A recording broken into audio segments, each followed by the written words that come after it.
Société à présent, les éoliennes sont reconnues danger pour la santé humaine dans le Wisconsin aux États-Unis. Selon une étude commandée par la Commission du service public de l'État, les 4 cabinets acoustiques considèrent qu'il y a suffisamment de preuves pour classer les basses fréquences et infrasons éoliens comme un problème grave pouvant affecter l'avenir de la filière.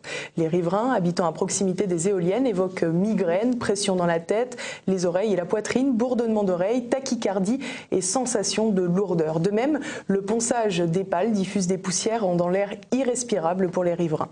Ces symptômes, ressentis dans un périmètre de 10 km, est parfaitement corrélé avec les enregistrements d'infrasons, même en l'absence de tout bruit audible, établissent l'effet sanitaire néfaste pour ces infrasons. Pour preuve, la personne affectée le plus sévèrement par ces derniers est sourde de naissance. La société australienne Pacific Hydro reconnaît même sur son site le lien irréfutable entre les infrasons de ses propres éoliennes et les symptômes évoqués. Mais une infime minorité d'acousticiens prétend encore, dans des études payées par la filière, que le lien entre les symptômes et les éoliennes est encore insuffisamment démontré. Les nuisances ne sont pas que physiques, elles sont aussi matérielles. En effet, ces moulins à vent nécessitent de grandes quantités d'huile pour fonctionner, une huile qui coule le long des pales et se retrouve propulsée aux alentours. Nous avons contacté Jean-Louis Butré, président de la Fédération Environnement Durable.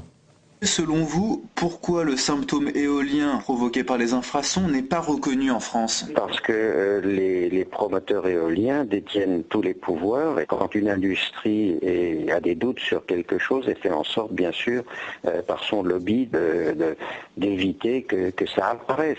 C'est pas la première fois.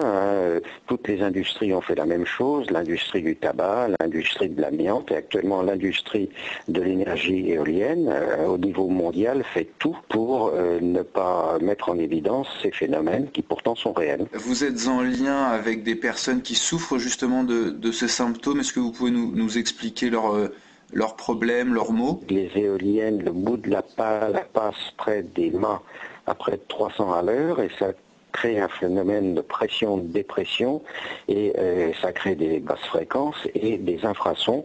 Et maintenant c'est prouvé, puisqu'il y a des chercheurs qui le prouvent dans tous les pays progressivement maintenant. Et ces infrasons vont à de grandes distances et il y a des personnes qui sont plus ou moins sensibles. Les dernières informations que l'on a, ce serait un petit peu comme le mal de mer, c'est-à-dire des gens ont des oreilles internes qui sont sans doute différentes et certains sont très malades et c'est des vraies maladies, c'est pas du tout des gens qui comme ça se plaignent, c'est-à-dire que tous les symptômes sont les mêmes, céphalées, ne peuvent pas dormir, ils sentent mal, les enfants etc. sont nerveux et tout. Donc il y a un vrai problème mondial concernant ces machines, notamment les nouvelles machines, puisque c'est de plus en plus haut avec des pales de plus en plus grandes et crée de plus en plus probablement ces nuisances. Qu'avez-vous à dire aux militants pro-éoliennes? Ce que je constate, c'est que cette industrie, bien sûr, fait tout pour essayer de dire que ses adversaires sont des menteurs. Or, par exemple, Madame la ministre de l'Environnement, enfin la 14e ministre de l'Environnement depuis 2000 quand même, Madame Ségolène Royal, a osé dire devant les députés il y a plus d'un mois qu'elle n'avait pas connaissance, ou son ministère n'avait pas connaissance des nuisances éventuelles ou des gens qui se plaignaient.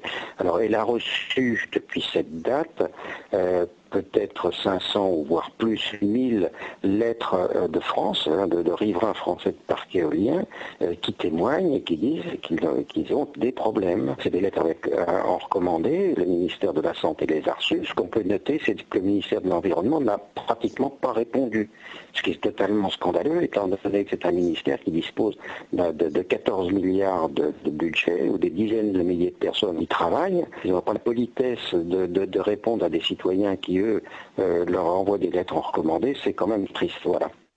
International à présent.